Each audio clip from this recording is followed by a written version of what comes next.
Elisa with Jots Designs. In this video, I'm showing how the newer formula of JDiction's epoxy resin and the Pinata metallic alcohol inks are with the cloud technique. The ones I have are silver, brass, copper, pearl, and gold. For the white, I have Blanco Blanco. Don't forget to shake them all. You can see how in the copper, it's settled to the bottom of the bottle. So definitely make sure you always shake your metallic and your white inks.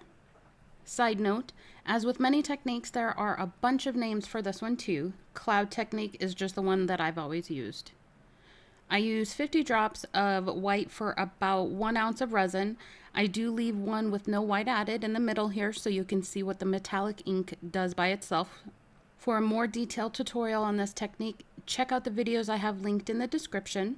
I think they turned out great, and it's great to know that the colors don't fade, as non-metallic alcohol inks usually do. Let me know what you think of them, and if you have any questions in the comments, please like, subscribe, and share, and that of course helps me out a bunch. I hope you enjoyed the video. I'll see you next time. Bye.